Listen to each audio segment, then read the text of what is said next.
Pilha de Gibis.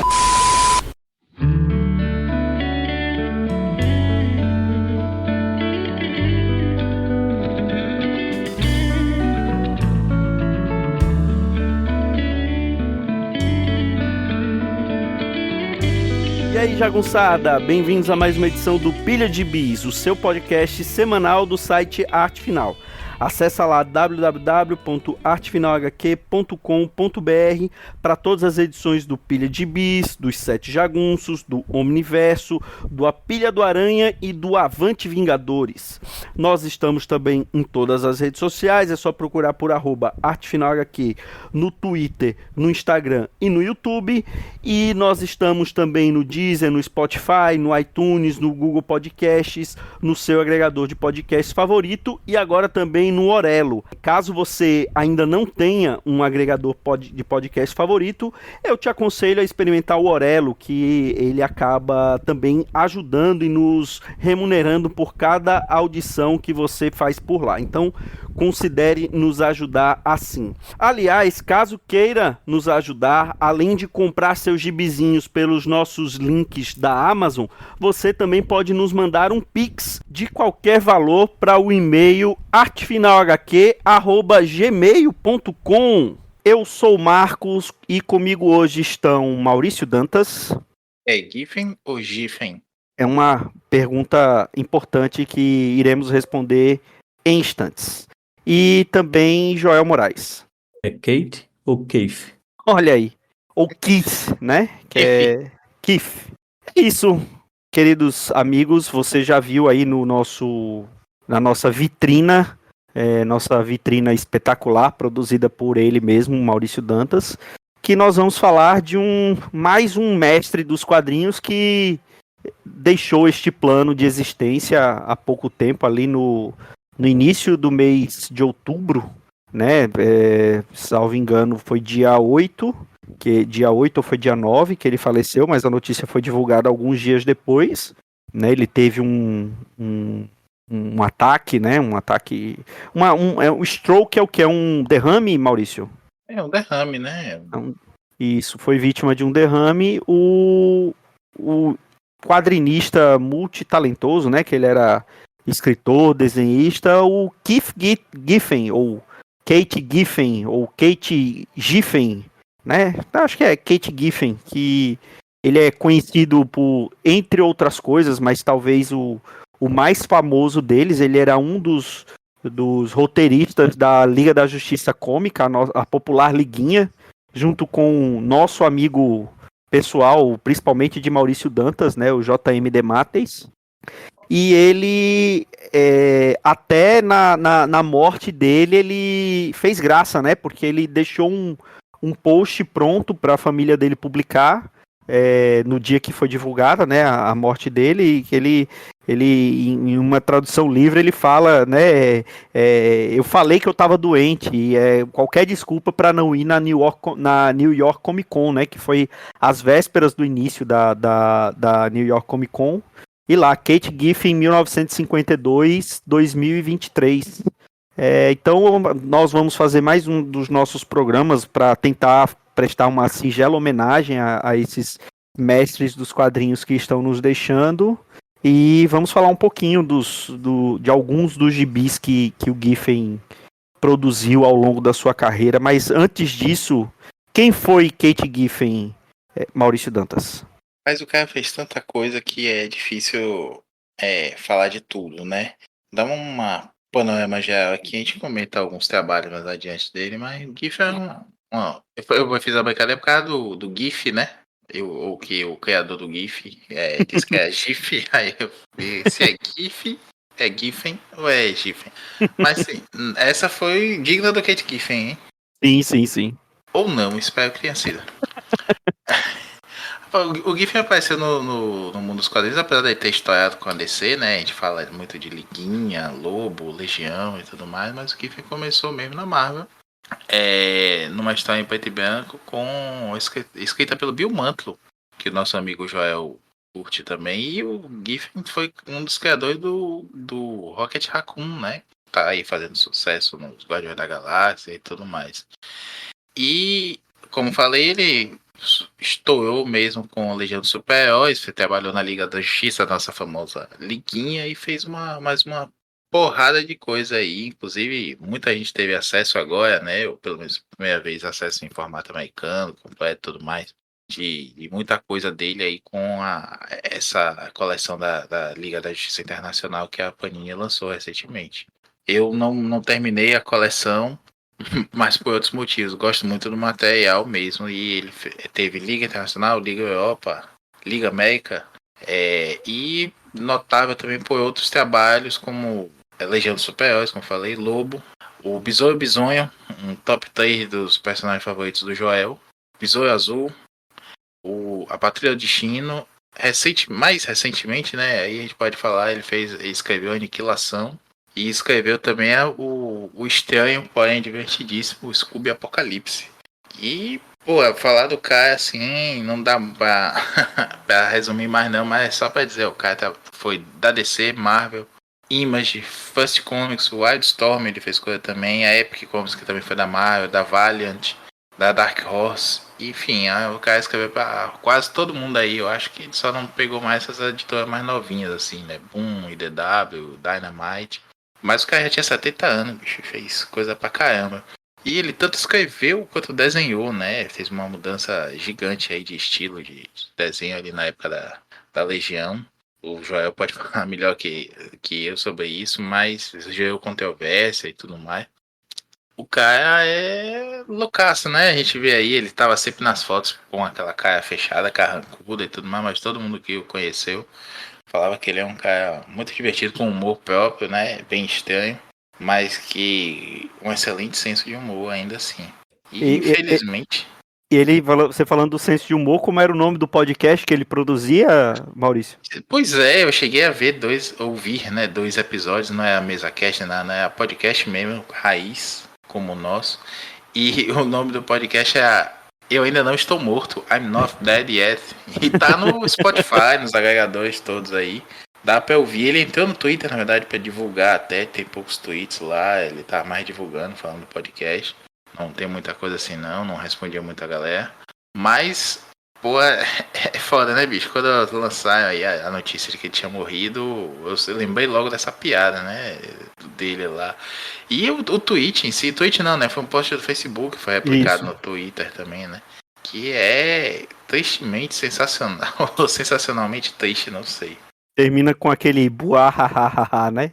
Clássico do Guy Gardner, do Besouro, do Gladiador Do Besouro e do Gladiador, isso. E além desses trabalhos dele nos quadrinhos, ele também foi escritor de desenhos como The Real Ghostbusters, né, que era com os personagens do filme, Dudu e Edu, aquele do Cartoon Network, e Hi Hi Puff Yumi Yumi, que é aqueles lá que cantava a abertura do desenho do Teen Titans Go, né? Ele chegou a escrever alguns episódios desses desenhos. Mas é impressionante, isso me surpreendeu mesmo, porque não fazia ideia que ele tinha nada a ver com Puff Yumi Yumi, que é uma dupla japonesa de verdade, Sim. Né? Que virou personagem de desenho animado e que são os personagens dela mesmo que fazem a abertura do Jovens Titãs. Realmente, o Real Ghostbusters eu sabia, do Edu também, que é um desenho muito legal, inclusive pouco, mas gostava muito. Agora, porra, Hayai Puff Yumi Yumi, que eu nunca assisti, eu nunca imaginei que tinha o dedo dele, não. E você, Joel, qual foi assim o primeiro contato que você teve com o Giffen? Foi com Legião ou foi com Liguinha? Legião ali nas mensais do Super-Homem, ainda era Super-Homem, né? Na Editora Abril. Provavelmente, deixa eu ver. Foi o início da fase dele na Legião, é justamente aquele início que já conduz para a Saga das Trevas Eternas. E que então, é o maior clássico, né, da equipe, que é a Saga das Trevas Eternas, né? E que, assim, na época eu peguei praticamente quando saiu um ano, eu acho, depois, ou dentro de um ano que saiu nas bancas, na época eu não reparei. Um pouco depois, quando eu já era adolescente, que eu relia, foi que eu percebi o quanto a arte do cara mudou. Por quê? Eu tinha lido uma história dele, e não sabia que era dele, porque eu não me ligava nisso, na edição número 1 de Heróis em Ação, que foi uma das 3 primeiras revistas lançadas pela editora Abril quando pegou a DC Comics. Era Heróis em Ação, Batman e Super-Homem.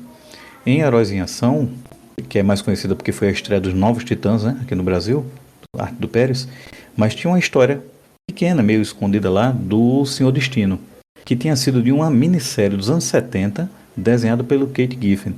E que a arte dele ali, ela era assim. Eu não sei exatamente com quem comparar, para dar um. Mas puxava um pouco quase para o Bernie Wrightson. Era algo assim mais barroco, uma coisa. Justamente por ser místico, né? Ele tinha aquela coisa meio barroca no desenho dele, uma coisa que não era muito estilizado, não era. Era muito estranho. E que ele chegou a usar um estilo parecido no comecinho dele na Legião dos Super-Heróis. À medida que as edições foram passando, ele foi mudando. E ele foi pegando um estilo que estava mais para Jorge Pérez, Dave Cockrum, que era aquele personagem com um traço mais limpo, aquelas texturas metálicas, aquela coisa bem mais adequada à Legião, né, mais futurista. Tanto é que eu acho que na primeira história que eu percebi que era dele, foi já naquela na estrada, né, para Saga das Trevas Eternas, era um em que os heróis estavam no planeta, eu acho que era o planeta dos feiticeiros, Xerox. Se eu não me engano, era Xerox. E que aí a arte dele já está bem mais estilizada. E aí só foi melhorando. Tanto é que quando chega na Saga das Trevas Eternas, a saga propriamente dita, a arte dele tá limpa, bem super-herói mesmo. Pouco tempo depois, eu acho que umas 10 edições depois, ele já mudou o estilo. Já começou a ficar estilizada demais, quase minimalista e quase cartunesca. Que aí saiu até aqui no Super Powers número 7, se eu não me engano. 6 ou 7. Que era a legião contra o Profeta e o Maldição. Eu não sei se era o Maldição o nome do personagem, ou era o Profecia, acho que era Profecia. E que o estilo dele tá quase reconhecível, não parece mais. E isso marcou a carreira toda dele. O camarada, ele se reinventava, ele modificava a arte dele, ele se adaptava. Se você pegar ao longo de, vamos lá, 20 ou 30 anos de arte dele, não parece ser a mesma pessoa, ele mudava muito a arte dele. Aproveitando essa deixa aí do Joel falar do estilo do Giffen, houve uma grande controvérsia, né? Quando ele mudou o traço dele, ele foi acusado de plagiar um desenhista argentino, José Antônio Munhoz, ou conhecido só como Munhoz, né? Que está vivo até hoje, inclusive. Ele tem 82 anos e o Giffen admitiu muitos anos depois, né, que ele disse que cometeu o erro de estudar muito de perto o estilo de um outro escritor, o desenhista, e que por conta disso ele acabou sendo acusado de se tornar uma máquina Xerox desse desenhista aí. Mas que hoje ele reconhece, ele não estava copiando assim o tracing, né, que é o decalque, nem nada, mas que o estilo foi tão forte que acabou ficando, né, no inconsciente dele e ter transmitido para o papel nesses momentos de desenhar. Mas o Munhoz é um cara muito famoso mesmo. O Dave McKean cita ele como influência, o Miller também, né? Ele tinha um traço muito, que eu chamar, né, o chiaroscuro, esse contraste alto aí do preto muito chapado com a luz, né, da ausência do nanquim. E ele é muito conhecido nos Estados Unidos por conta de alguns trabalhos dele, por conta desse estilo marcante. E por isso foi apontado que o Giffen estaria copiando ele, né, por muito tempo. Isso acabou prejudicando a carreira do Giffen há um tempo. Ele ficou sumido por aí e tudo mais. Mas retornou, né, ainda bem. E também foi muito pré-escrita por conta disso, para evitar essa comparação em certo momento. Que curioso, Essa né, Luiz? questão. Eu só fui descobrir essa história muito tempo depois, inclusive, não sabia disso não. Mas que a mudança da arte dele, olhando em retrospecto, também não tinha esse referencial na época, só foi ver entender anos depois disso. E fiquei sem entender como é que o cara muda assim. A gente teve um caso recentemente, né, do Howard Porter, que já comentamos isso em alguns programas, que o cara teve que reaprender a desenhar, por conta de dano na mão, né, teve que aprender a desenhar com outra mão e tudo mais, mas o estilo não mudou tão radicalmente quanto o que o Giffen fez. Eu acho que o Giffen, nesse ponto das mudanças de arte, Isso tem a ver com uma coisa que vai valer a pena, me cobrem, para a gente falar no final. Eu imagino que seria um encerramento digno para essa nossa conversa, sobre como o Giffen via o que ele fazia, como ele fazia, assim, inconscientemente, e como tudo isso acabou sendo um paradoxo para ele, que é o seguinte, ao final eu vou puxar um pouco mais e desenvolver, mas é o seguinte, essas mudanças da arte dele, eu não acho que ele tenha ido, vamos dizer assim, como acontecia nos anos 90, tinha artistas que iam com o sabor do vento, na fase Image, quando Jim Lee era referência, muito artista começou a desenhar estilo Jim Lee, mas por quê? Para seguir a onda. O Giffen não é que ele fizesse isso, ele se adaptava ao projeto. É isso que eu imagino. Por quê?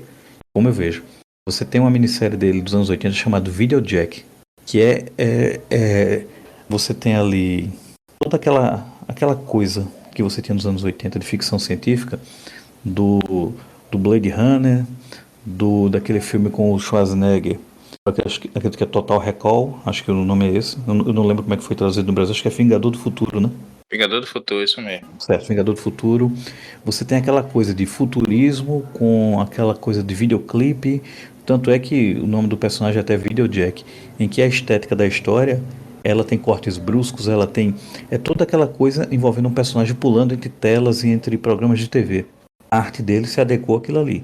Ele fez uma segunda minissérie do Senhor Destino, depois da crise, que saiu no formatinho Super-Homem, que era reinventando o personagem. Essa minissérie, a arte dele já é totalmente diferente. É minimalista, é estilizada, mas ela tem uma coisa puxando para o clássico, puxando assim para... É arte pura, é uma coisa linda, eu acho aquela minissérie belíssima. Só que ele modifica novamente, mas é para se adequar. Então ele tinha isso, ele ia se adequando, se adequando. Quando ele voltou para a Legião dos Super-Heróis, no volume 3, mais ou menos pela edição 40, eu acho que é a edição 42, 43 por aí, e ficou até o final na edição 63, mesmo com arte finalistas diferentes, que era o Al Gordon e o Mike DeCarlo. Ele fez um traço que mudou tudo que ele tinha feito até então, acho que 10, 12 anos nos quadrinhos, e ele fez um traço bonitinho. Um traço limpinho, simples, mas um traço bonito, que era agradável aos olhos, bem futurista, uma coisa que era estilizada, porém uma plástica assim bonita. Isso no final, para encerrar o volume 3 da Legião. Aí ele voltou para a Legião dos Super-Heróis no volume 4. E o nosso amigo Reginaldo e o nosso amigo Jameson Tiossi gostam bastante também, que é o volume 4, também conhecido como Five Year Gap, onde o Giffen, ele recebeu nas mãos dele a chave para a Legião, para ele fazer o que ele quisesse. Ele jogou a equipe num abismo de depressão, de angústia e de desesperança. E ele admitidamente pegou aquela Ou seja, brincadeira, ele foi o Tom King da época. mas foi legal, não foi chato. Aí o que é que acontece? Ele fez ali o visual também já totalmente diferente, que era aquela arte escura, aquela arte depressiva, mas usando o tal do grid de 9 quadros. E, por favor, não citem de novo Ou Tom King, tá? seja. Não, eu me recuso.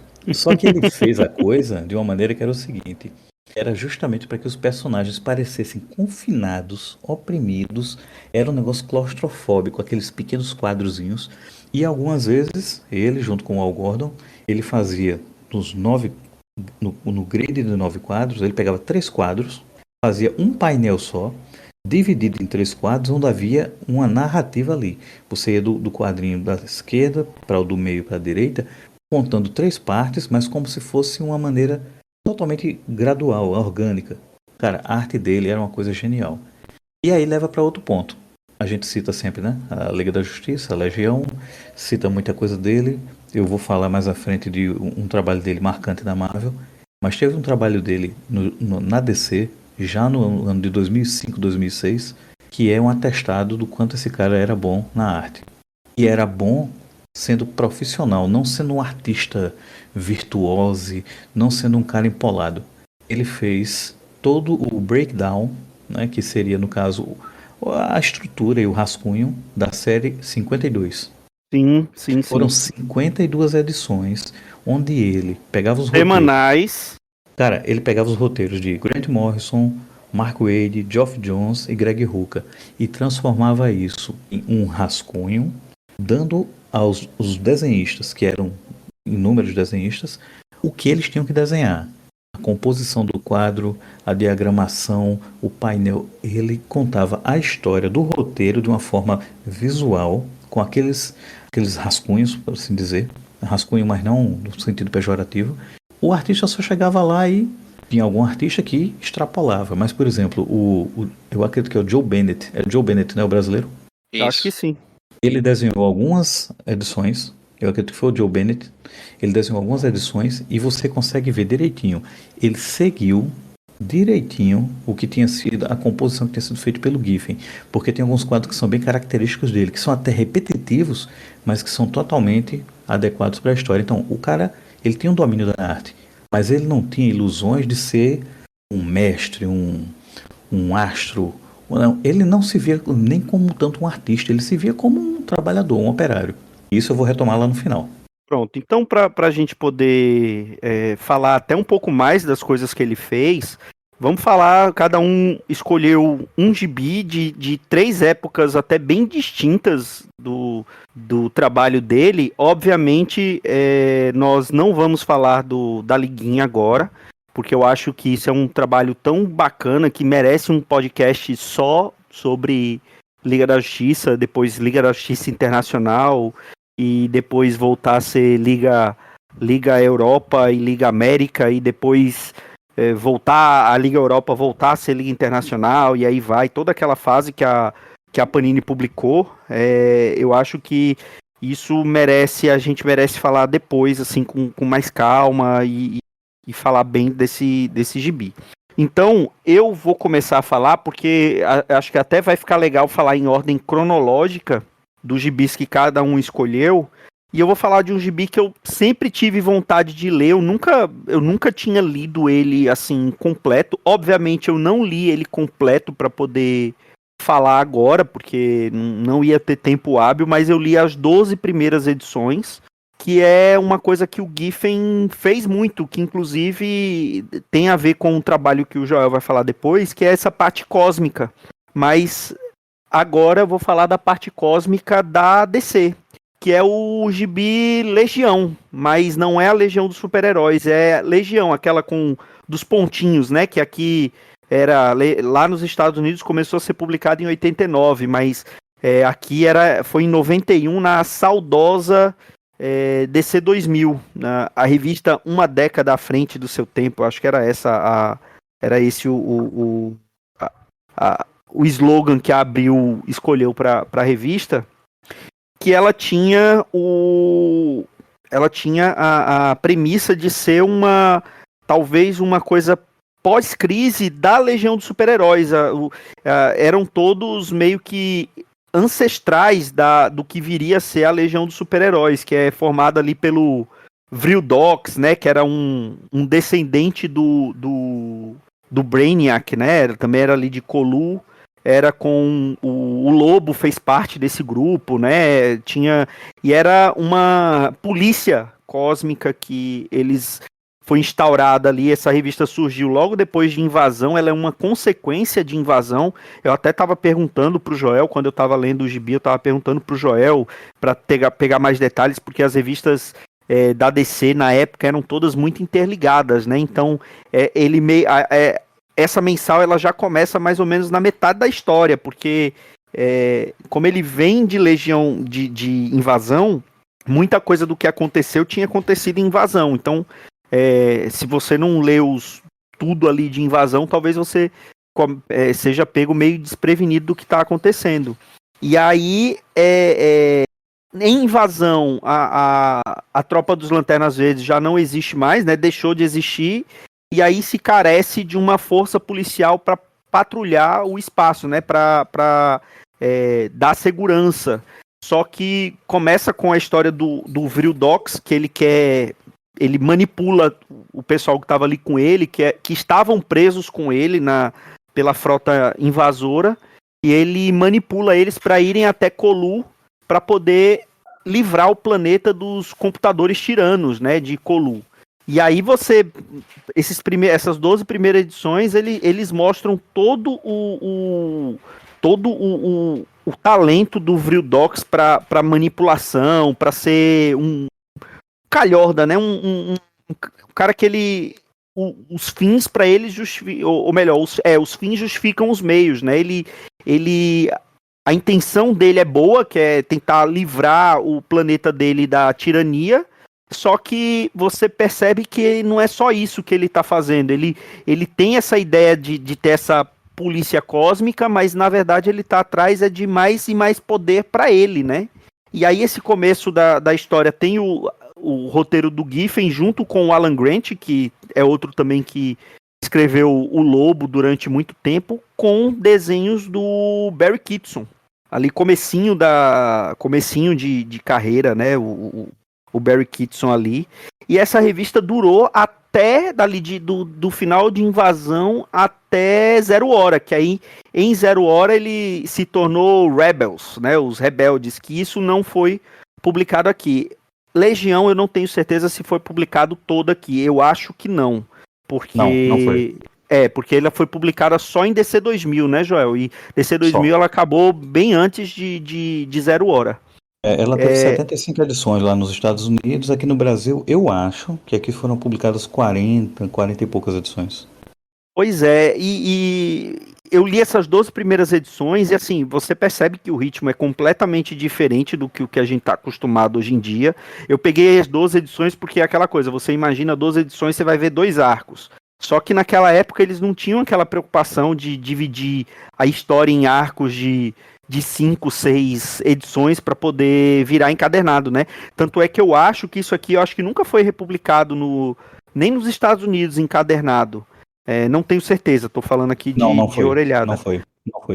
Eles Mas nunca compilaram isso junto também com outro material da época que a gente sempre cita junto, que é o Hawkwood, que era mensal do Gavião Negro e da Mulher Gavião. Sim. Aconteceu a mesma coisa. Foi tudo publicado, mas nunca foi compilado. E cara, isso aqui é um material muito bom, é um gibi policial, de intriga, cósmico, da melhor qualidade, assim, os desenhos são muito bonitos, toda aquela manipulação do Dox, tem muita coisa política também que ele coloca aqui, do tratamento do Dox com os planetas que ele oferece os serviços da Legião, o surgimento do Lobo. O Lobo não foi criado nessa edição, né? Ele surgiu primeiro em Omega Man, mas foi criado pelo Giffen, e o Lobo meio que se apropriou, o Alan Grant meio que se apropriou e escreveu algumas das melhores histórias do Lobo foram feitas pelo Alan Grant, algumas junto com o Giffen, e é um gibi assim muito legal. Eu acho que a gente só falou aqui do Legião quando a gente falou de Armagedon 2001, que talvez uma das melhores histórias de Armagedon 2001 foi justamente no anual da Legião, né, que naquela época aquelas mega sagas anuais da DC eram publicadas nos anuais, né? E Armagedon 2001, como a gente comentou aqui, foram publicadas nos anuais. Então, a história que o Tempus vai atrás da Legião, e aí ele primeiro vê o futuro do Lobo, e vê que o futuro do Lobo é exatamente igual ao presente, que o Lobo só quer saber de matar e esfolar, e não ia estar preocupado em dominação, e aí ele vai, não, vou atrás de quem realmente tem inteligência para poder se tornar o monarca, né? E aí tem toda a história em cima do Vril Dox, e é uma das histórias muito mais bacanas de Armagedon 2001, né, Maurício? Já falamos de Armagedon 2001 aqui, inclusive, mas é um gibizaço, e o que o Giffen faz quando ele alopa assim, né, com os personagens, eu gosto pra caramba. E Joel, você estava falando que no decorrer da série ele vai aproximando cada vez mais com a Legião dos Super-Heróis, né? Eu não sei até que ponto, eu não lembro agora realmente até que ponto foi que o Giffen ficou. Eu não sei se foi só o primeiro ano, se ele foi até o segundo. Eu vou lhe dizer agora, ele ficou até a edição 12, que foi justamente o que eu li dele, e depois ele voltou na edição 28.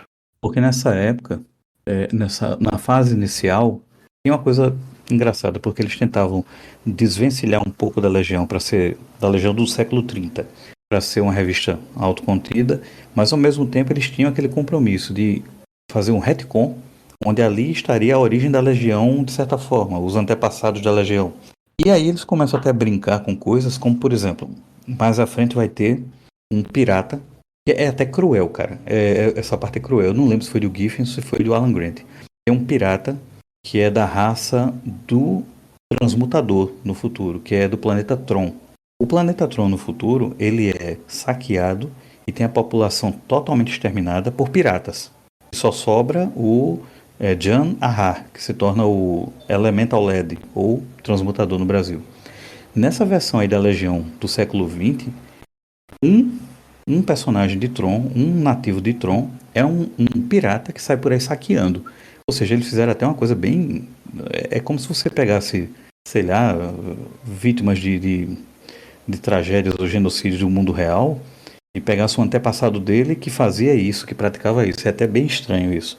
Mas eles fazem essas invertidas. E tem um momento em que eles pegam um personagem clássico da Legião, que é o Monel, o Largand e o Daxamita, e ele é introduzido e é integrado nessa Legião do século XX. Então eles ficam integrando. E tanto é que mais à frente aparece uma personagem muito conhecida da Legião, que é a Phantomless, que seria a Ela Etérea, né? aparece, ela aparece justamente nesse primeiro ano. Ela Pronto, faz a Etérea, ela troca de lugar com o Durlaniano, né? o Que era Durlaniano, o isso. isso. Isso daí a gente não deve entrar agora, eu peço a você, pelo amor de Deus, um dia que a gente for falar só dessa Legião do século XX, essa parte aí me cobre, que essa parte é muito massa. É aquele tipo de história que afastaria o Dãozinho e afastaria o Vitor. Eles sairiam correndo com as mãos na cabeça e chorando. Porque é uma salada de fruta temporal. Mas enfim, o Giffen, ele realmente nessa fase aí, eu acho que ele tem, obviamente, a influência dele, porque ele foi um dos arquitetos da invasão. Ele escreveu a invasão junto com Bill Mantlo, desenhou a invasão. E ele está nesse primeiro ano da Legião do século XX. Então, assim, ele influencia muito. Você não tem, assim, as características conhecidas do Giffen, mas tem uma coisinha ali, nessa Legião, que você vai ver mais à frente em outros trabalhos dele ao longo das décadas. Quando você tira um pouco do humor, você tira a ação do que o Giffen ficou mais conhecido, sobra outra coisa que ele extrapola, que é cinismo, uma certa amargura e aquela coisa de personagens assim totalmente desesperançados ou calhordas. Ele foi um escritor de extremos. As obras dele são de extremos. Ou ele foi muito pro lado da diversão, em doses cavalares, ou ele foi também para esse lado assim do cinismo e da amargura e da angústia. Ô, Joel, eu concordo com você, eu adoro essa legião, né? A legião do Vildox, como a galera chamava aqui na época. Eu peguei emprestado a DC 2000 de um amigo e li e fiquei doido, porque eu, na verdade, peguei uma das últimas edições, que é uma edição com o Lobo até, né? O Lobo é criado aí nessa época. E eu adorava. E aí peguei com um amigo as primeiras DC 2000 e saí lendo tudo. Gosto muito, eu não tinha esse referencial todo da Legião na época, né? Mas entendi assim que é como se fosse os antepassados mesmo, né? O Max falou do Vildox ser descendente, na verdade ele é um ancestral, né? Ele Não, veio não, ele é o muito. filho mesmo. Ele é o filho Ele é do. filho do Brainiac da fase John Byrne. Por quê? O John Byrne Ah, sim, reinventou, é verdade. ele É recriou o verdade. Brainiac. Era o Viridox, que era um alienígena de Colu, que foi desintegrado pelos seus chefes, que eram os computadores tirando de Colu. Ele foi desintegrado, virou energia, foi para a Terra e baixou como se fosse um encosto em um telepata. Eu não sei onde o Byrne foi inventar essa história. Isso eu acabei de ler numa das sagas do Pronto. Superman. E aí o que acontece? Nessa história da invasão e depois na Legião do século XX, é explicado que esse Vrildox, que se tornou Brainiac, ele tinha ganhado um mimo dos seus líderes. Eles deram a ele o direito de procriar um filho, só que um filho feito em laboratório. Era praticamente um clone dele, por isso que ficou conhecido como Vrildox II. Era o Vrildox II, que é o Brainiac 2. O Vrildox da Sim, Legião do século XX é o Brainiac é o 2. 5. Ah, não, mas eu tô falando assim, ele é um antepassado do Banhac 5, lá da Ah, tá. Sim, Legião. do Sim, século sim, 30, do sim. século 30, sim. Isso. Que agora já é século 31, né? Mas na época era século Isso. 30, porque a gente tá no século 20, eram 10 séculos à frente, enfim. E aí eu peguei, né, o gibi da Legião e vi as referências lá, né? Não me recordo os nomes, me perdoe, sou quase ignorante da Legião. O Jamerson tenta sempre me educar, mas eu nunca consigo engatar mais do que um encadernado de vez, assim. Mas eu gosto da Legião, sim.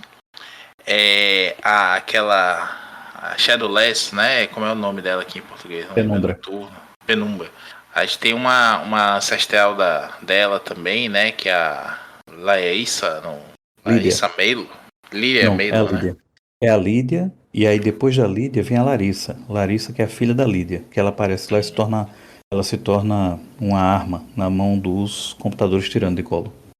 É isso, e aí tem a fase, né, também, que é a Etérea, se não me engano, Que é tem a Etérea. ver com ela.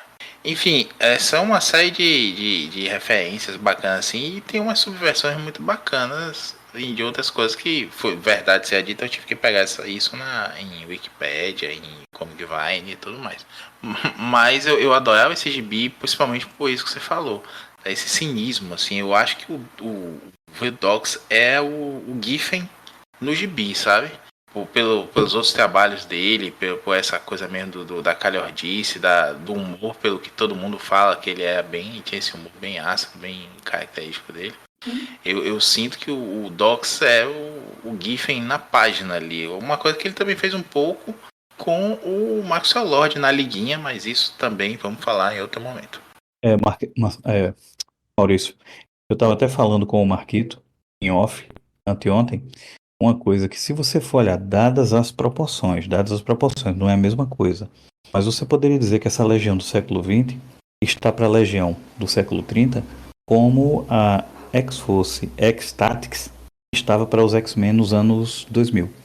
Porque se você for olhar, o Peter Milligan fez essa X-Force X-Tactics como sendo a versão totalmente cínica, totalmente desprezível, totalmente sem esperança, que não tinha nada de heróico.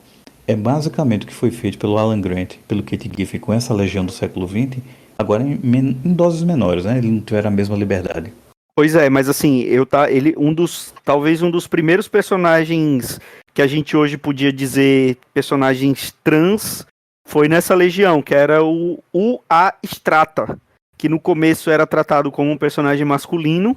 Ele e ela passa por um processo que seria a puberdade da raça deles, que é quando ele primeiro é aquela versão de pedra, né? E aí o lobo aparece, ele começa a descamar, vira uma versão cristal, que aí vira a Strata, né? É até bacana você ver isso ali no final dos anos 90, no final dos anos 80.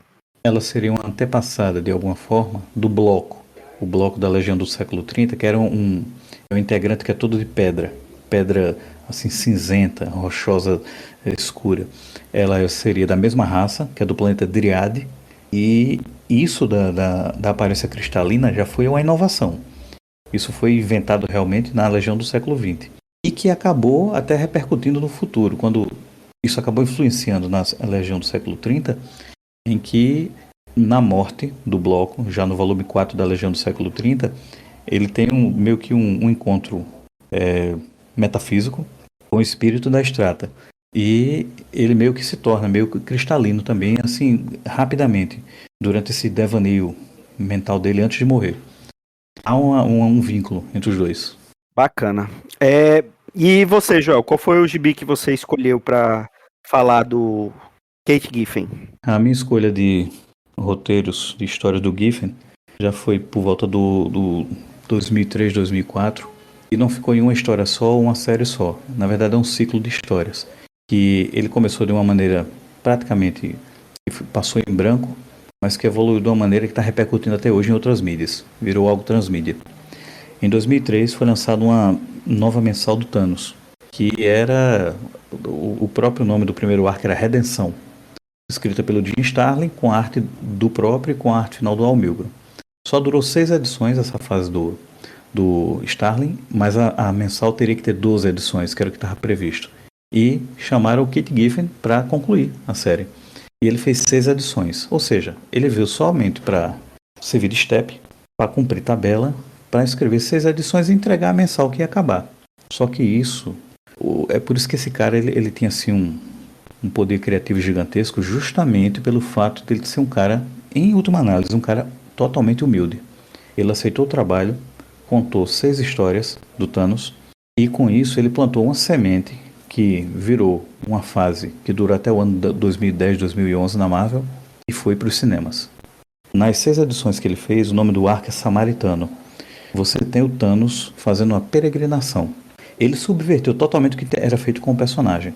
Porque no primeiro arco do Starling, você tem ação, tem combate, tem bem contra o mal, tem aquela coisa. Nesse você não tem.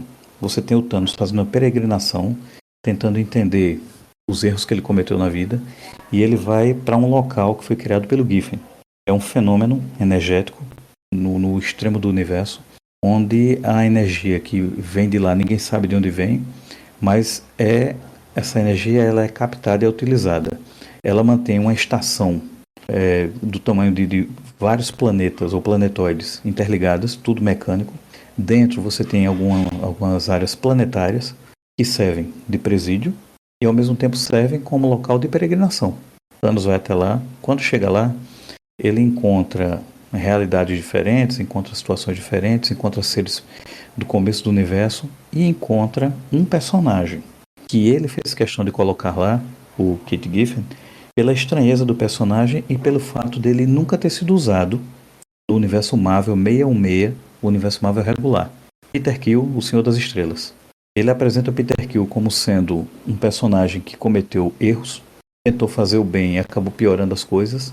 Ele está cheio de implantes cibernéticos. Ele é um personagem amargo.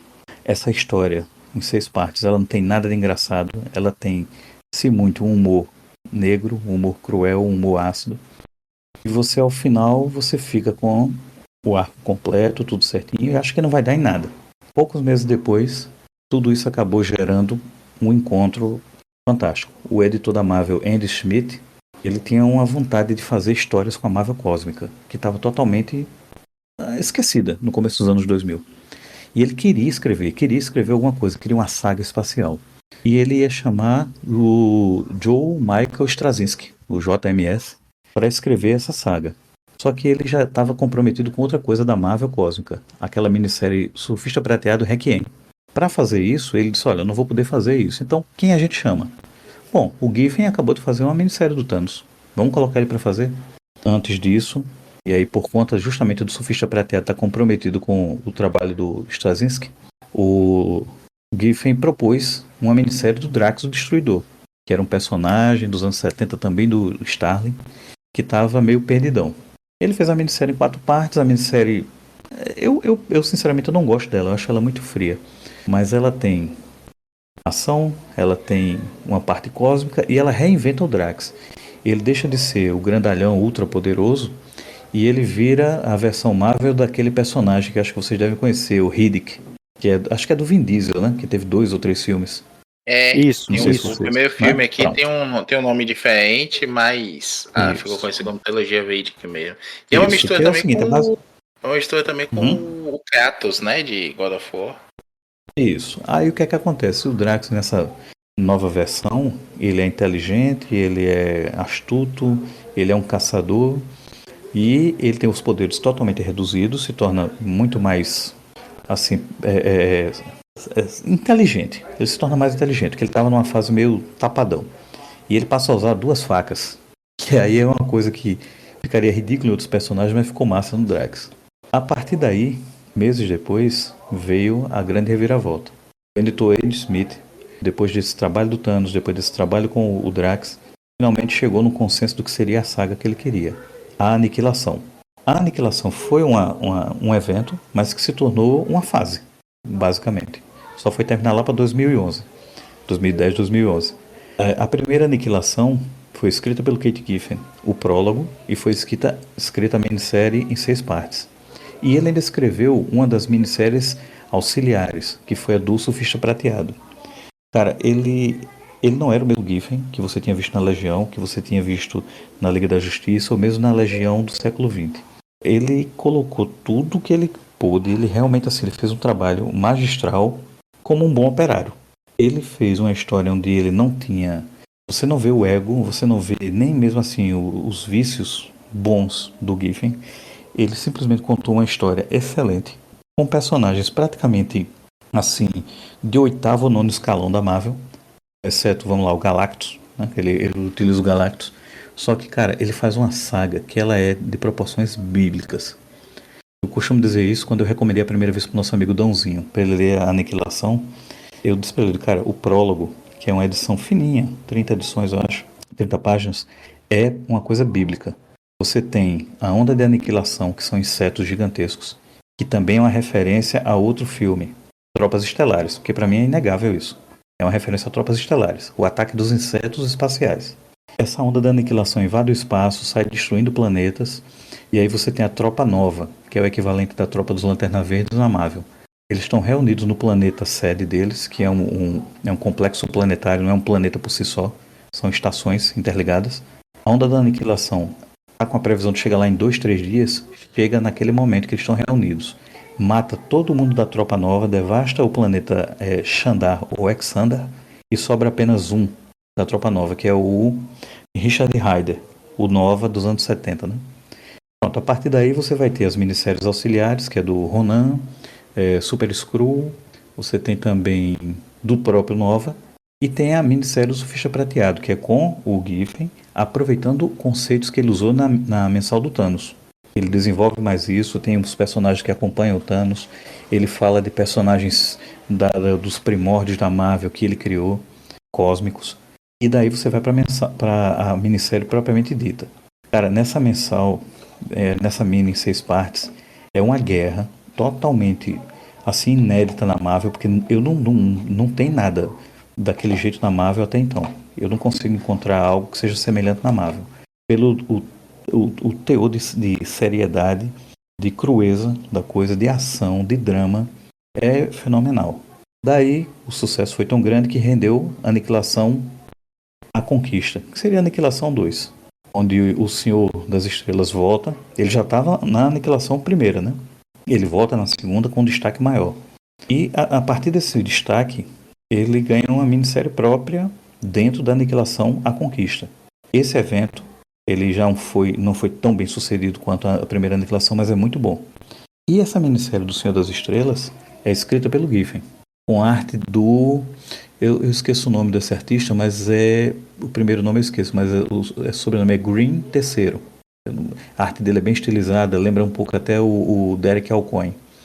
E aí é um estilo meio europeu, puxando pro lado do Moebius. O que é que acontece com isso? Nessa minissérie, ele junta um grupo de personagens improváveis para trabalhar como se fosse assim um grupo de personagens dispensáveis a serviço dos Kree contra essa nova ameaça da aniquilação à conquista, que é a Falange. Vou logo adiantar. Esse grupo se tornaria a versão dos Guardiões da Galáxia do século XXI. Ou seja, Kit Giffen, com toda essa onda de trabalho dele, chegou a fazer a base para um dos maiores sucessos da Marvel nos cinemas, que eu pessoalmente detesto achar uma porcaria aqueles filmes, mas enfim, me julguem. Que é Guardiões da Galáxia. Ele juntou o Senhor das Estrelas, que era um personagem dos anos 70, totalmente obscuro, jogou luz sobre ele e deixou tudo pronto para que Dan Abnett e Andy Lanning fizessem a mensal dos Guardiões da Galáxia, que essa sim, essa é fenomenal, espetacular. Não tem nada a ver com essa versão do cinema dos 3 filmes. Ele trouxe de volta um personagem que ele mesmo criou, junto com Mike Mignola e Bill Mantlo, que é o Rocket Raccoon, o Guaxinim Falante. Ele trouxe de volta a Mantis, que era aquela personagem vingadora dos anos 70. O Groot, ele trouxe também de volta. Então tudo isso ele juntou, trouxe e entregou para a Marvel. A Marvel jogou nas mãos de Dan Abnett e Andy Lanning, e eles fizeram uma mensal que durou 24 edições. Aí você tem a Guerra dos Reis, não tinha mais participação do Giffen, tinha Reino dos Reis, a Realidade dos Reis, não sei como ficou aqui no Brasil, acho que é inédito no Brasil. E você tem Thanos Imperativo. Tudo isso foi um ciclo de histórias que só acabou em 2010, 2011. E tudo isso, no final das contas, é parte da capacidade do Giffen de dar energia, da vida para histórias em quadrinhos. Ele basicamente reviveu o universo cósmico da Marvel, né, Maurício? Rapaz, sim. Ele ressuscitou uma porrada de coisa muito legal que as pessoas estavam. As pessoas, eu digo, a Marvel mesmo, né? Tinha esquecido que é esse canto. Um canto não, né? 90% do espaço. Do universo é espaço. Mas não na Marvel. Mas o cara trouxe de volta uma porrada de coisa, principalmente coisas dos anos 70, né? Que acabou funcionando muito bem e eu concordo com o Joel. O mais legal da aniquilação, assim, o conceito é bacana, né? Eu, otário, quando comecei a ler isso, não me liguei que a onda de aniquilação era do aniquilador. Ficar naquela dúvida de Mas eu quem é o também não me vilão. liguei não, cara. Eu só descobri realmente no prólogo. Eu também não...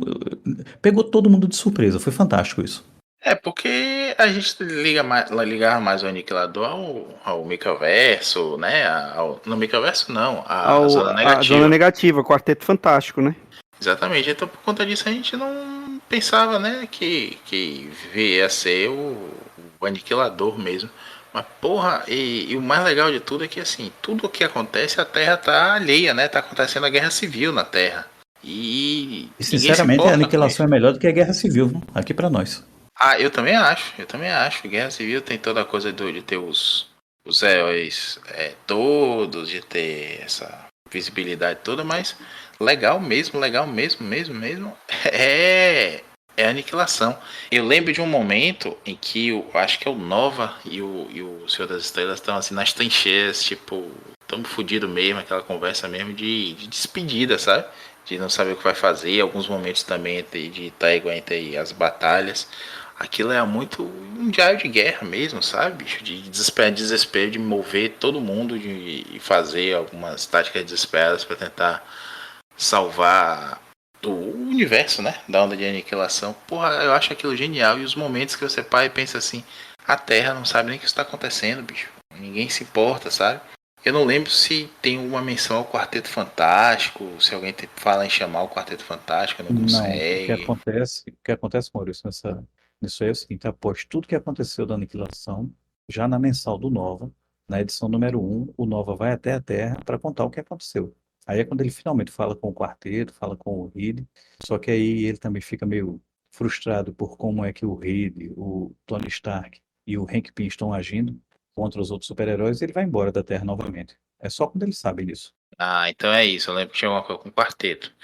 Bom, enfim, o que eu acho mais legal é toda essa sensação de fudeu, sabe? Que dá na história toda e que, de fato, é uma guerra mesmo. E é E de tem de aqueles um momentos jeito. épicos, né, bicho? Aquele momento que o Drax finalmente cumpre a sua missão, né, contra o Thanos. Aquilo ali, o próprio Giffen, ele Sim, disse que não acreditava que aquilo ia ser aprovado pelos editores. Só que os caras foram na onda e aprovaram, porque não é só brutal, é de uma violência gráfica absurda. é que é maravilhoso. É o Deax vaiando o peito do Thanos, né? Não, e começa antes. O Thanos está com um escudo protetor, certo? De energia. O Drax, ele consegue rasgar o escudo a ponto de arrancar toda a carne dos dedos e fica os ossos dele queimados, ele rasgando. E quando ele parte para cima do Thanos, ele está sem carne nos dedos. As mãos dele estão com os ossos queimados, calcinados, os ossos pontiagudos, e é com isso que ele perfura as costas, arranca o coração do Thanos, e o Thanos olha para baixo, para o coração e diz: interessante. Porra, é isso É mesmo. GIF, É é isso. GIF puro, né? É GIF puro. É monstruoso, bicho. Essa cena é sensacional mesmo, assim. E de novo, né? Concordo com você que é um GIF diferente, porque ele pesa, né? Num cinismo, mas num cinismo de vai todo mundo morrer mesmo. E vai pra cima disso. Não é uma coisa de ficar brincando só com aquele mostrar um Não, personagem não, não, não. escrotinho Ele aqui e leva a sério ali. mesmo a história. Pois é uma parte da Marvel que eu não li, tenho muita vontade de ler, que todo mundo fala muito bem. É um E dos meus gibis favoritos da Marvel, inclusive. olha aí. Mas fica a dica. E você, Maurício Dantas, qual gibizinho do GIF você gostaria de trazer para os nossos ouvintes? Ah, eu vou trazer um menos conhecido, não sei nem se ele saiu aqui, eu acredito que não. Não, Não saiu. não. Pronto. Que é o Liga da Justiça 3000, que saiu ali numa leva dos 952, em que a gente tem uma Liga da Justiça no século 31, um futuro que não existe a Legião dos Super-Heróis, um futuro que tem muitas coisas em comuns, tipo a prisão de Takuyon Galtus, sempre me bato nesse nome, que aparece muito nas histórias da Legião e tudo mais, aparece aqui também com um plot twist bem bacana, que a gente descobre lá no meio da história que Takuyon Galtus, que é um planeta prisão, na verdade, né, que é o esgoto do mundo, assim, o que tem de pior tá lá no universo. É a Terra desse futuro, né? Existe uma corporação chamada Cadmus World, aquela Fundação Cadmus, né? Que a gente vê nas histórias de Superman, que clonou o Superman, o Superboy e tudo mais.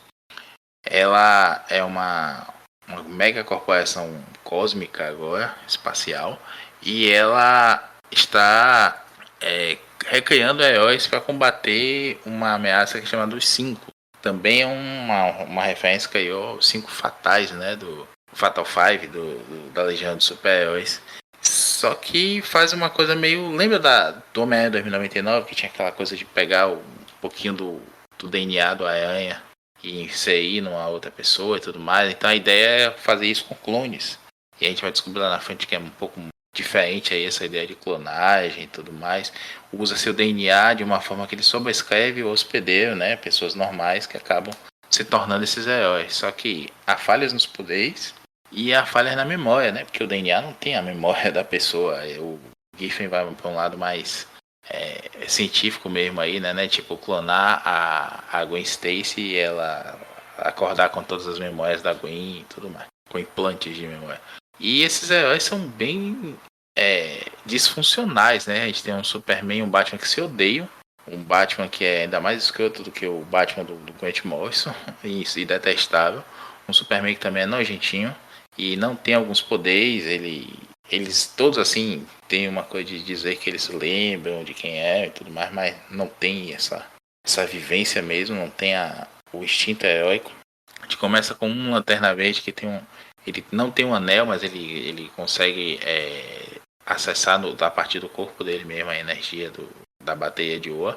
A gente não sabe bem se é a bateria de Oa, não vou dar esse spoiler. E ele tem um manto que acaba protegendo ele, e esse manto os protege, mas não impede que esse poder tente acabar com ele também. Acaba que ele vai diminuindo de tamanho, né? Ele vai consumindo a própria massa ao usar esse poder. E aí vem um segundo Lanterna Verde para a equipe, que é um clone feminino do Guy Gardner. Que Essa parte é muito massa, cara. Essa parte é muito massa. É muito escroto isso. Se você vê aí um Guy Gardner trans nos memes da internet aí, é desse gibizinho. E é muito legal. E aí ele joga de novo, né? Com muita referência a coisas que ele gosta. A gente vê a fogo e a gelo reaparecendo nesse futuro, né? Como, por quê, onde. Só lendo aí, não vou dar esse spoiler não. Dá pra você achar fácil em scan, isso aí em ótima qualidade. Não é um gibi longo, durou muito pouco. A arte é do Howard Porter, né? Que eu até mencionei mais cedo aí, falando de mudança de estilo e tudo mais. E é um gibi que tem essas loucuras, tem muita maluquice. Scott Collins também, não? Scott Collins desenha algumas coisas também. E salvo engano, o Collins é Tom Rainey, começa com Tom Rainey, aí vem o Scott Collins. E aí entra o Howard Porter. O Howard Porter começa fazendo as capas, mas ele vai fazer algumas edições lá pra frente. O Besouro e o Gladiador aparecem lá também, né? Vão aparecer também. E ele vai acabar substituindo uma Liga da Justiça do Super Seven, né? Pela Liguinha do Futuro. Mas de uma forma bem, bem interessante. Eu gosto muito desse gibi porque ele mistura tanto sci-fi espacial com essas referências todas de Legião dos Super-Heróis, de Liguinha, Liga da Justiça, quanto ele bota toda uma tema política ali, não diria bem espionagem, mas espionagem industrial, com a coisa do Cadmus World, né, que é como chama essa corporação Cadmus no futuro. E tem um segredo lá, a gente tem os gêmeos lá que criam todo esse processo aí para recriar os heróis, e aí descobre que eles têm que fugir do Cadmus depois, eles se escondem num planeta chamado Camelot 9, eu acho, Camelot 11, não lembro, 9 ou 11, 9, que tem o Rei Arthur e tudo mais, eles ficam viajando nisso, né, que maluquice é essa? O poder desse Superman também não atua bem com a mágica daquele mundo. E ele vai explorar uma porrada de coisa. Infelizmente não fez sucesso, durou 15 edições, como eu falei, né? E aí teve uma Liga da Justiça 3001 depois, mas que também foi mais curta ainda, acho que teve 8 edições só. É uma pena porque foi uma das poucas iniciativas mesmo desse, desse 952 que valiam a pena. Tinha gente muito boa à frente ali, teve vários editores Mas mesmo no ela meio do caminho. começou antes dos 952, não? Ela Não, foi começa. nos 952, Liga da Justiça É, 3000 foi até a edição 15 e 3001 foi até a 12.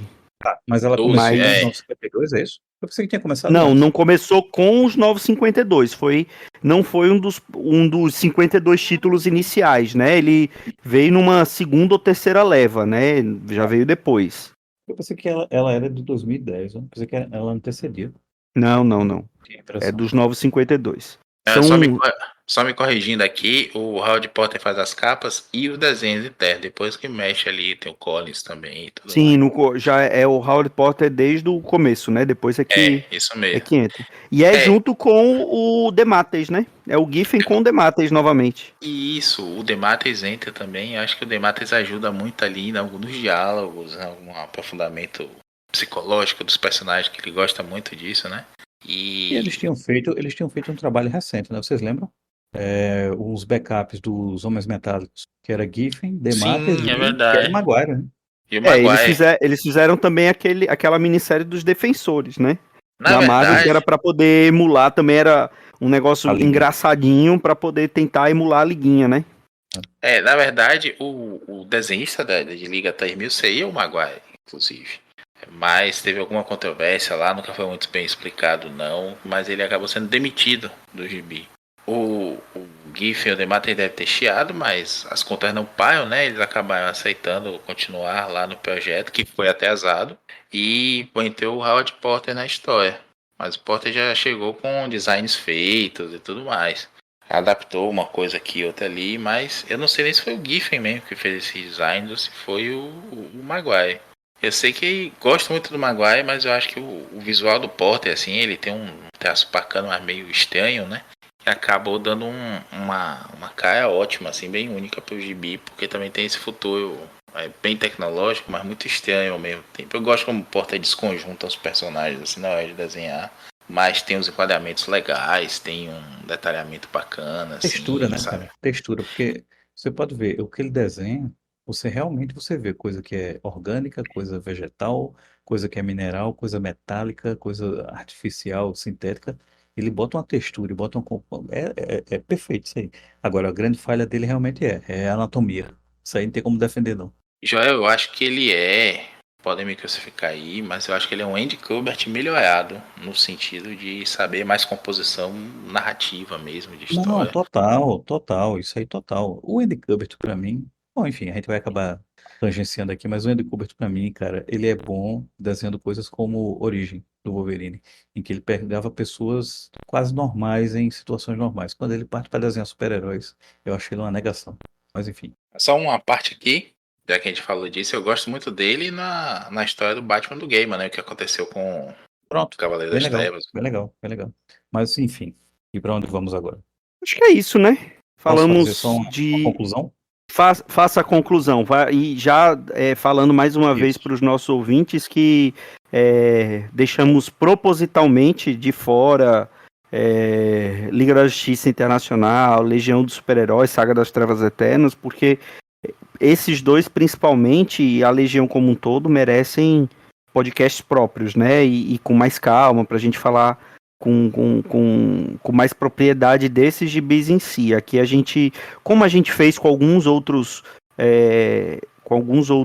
quadrinistas quando faleceram, que a gente tentou pegar algumas coisas menos famosas ou menos cotadas desses quadrinistas que também tinham qualidade para a gente falar aqui. Fugir do lugar comum. Isso, exatamente. Mas faça a conclusão que você tinha prometido lá no início, Joel. Cara, é porque eu acho que é mais do que justo, né, conhecer isso em relação ao Giffen. Quem lê quadrinhos há um certo tempo tem ele na maior estima. Os outros artistas, os outros roteiristas, quem trabalhou com ele, endeusa o Giffen. Eles têm o Giffen como sendo uma máquina de criatividade, como sendo um gênio tal. Só que tem uma coisa aqui, pelas declarações do Giffen, pelas atitudes dele, e o próprio conjunto da obra dele. Ele não se via dessa forma. Ele não era um artista orgulhoso da sua arte, ele não era um defensor assim, da santidade, da sacralidade da arte. Não, cara, ele era um operário, ele era um trabalhador. Ele se via dessa forma e ele agia dessa forma, porque algumas controvérsias surgiram. Em 2003, 2004, o Geoff Johns e outros fizeram algo que desagradou muito quando começou aquele ciclo da crise infinita. Eles pegaram um personagem como Maxwell Lord e distorceram, deturparam. Pegaram o Besouro Azul Ted Kord, deram um tirambaço na cabeça dele, o próprio Max Lord fazendo isso. E isso daí, os leitores e alguns artistas e alguns roteiristas ficaram revoltados, criticaram tal. E aí muita gente correu para ir futucar Demates e Giffen.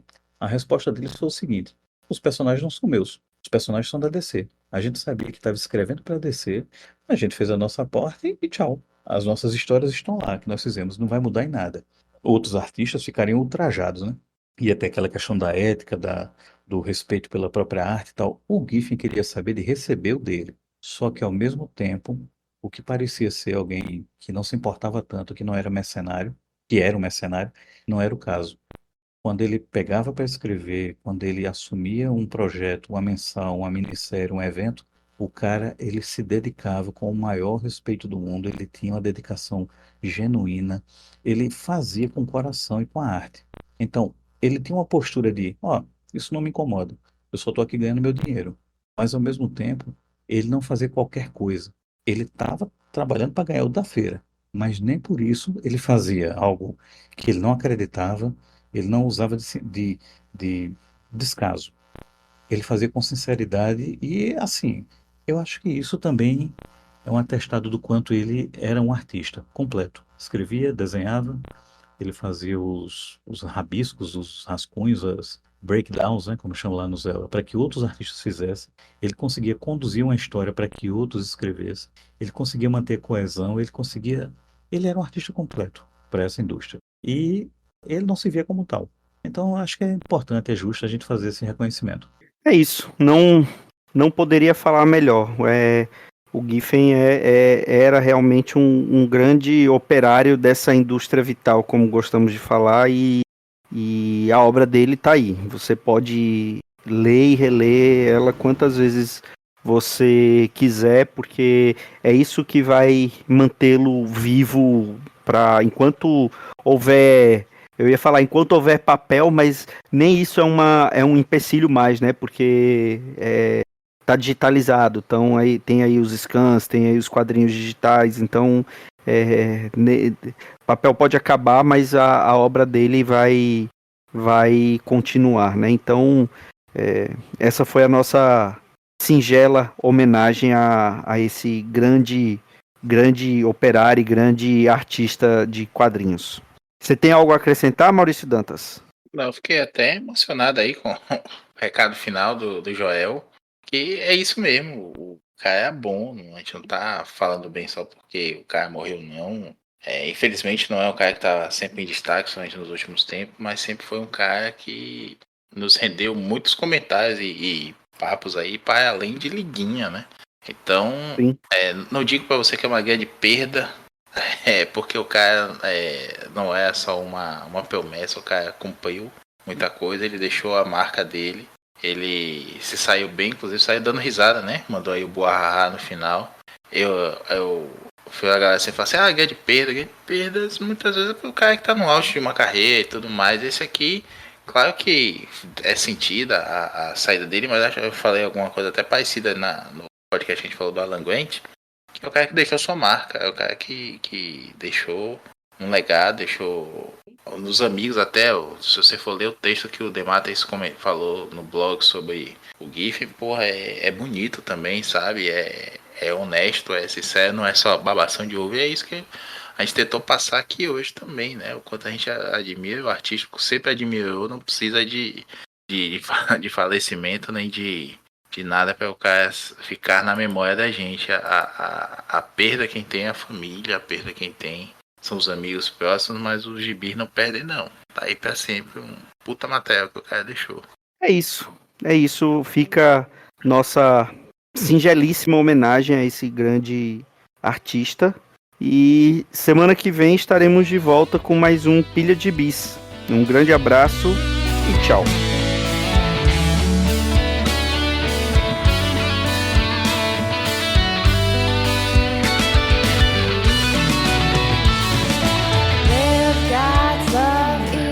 Esse foi o Pilha de Gibis, mais um podcast com o selo dos cabras de qualidade do Arte Final. Gostou do que ouviu aqui? Compartilhe e acesse o site, tem muito mais conteúdo de qualidade esperando por você.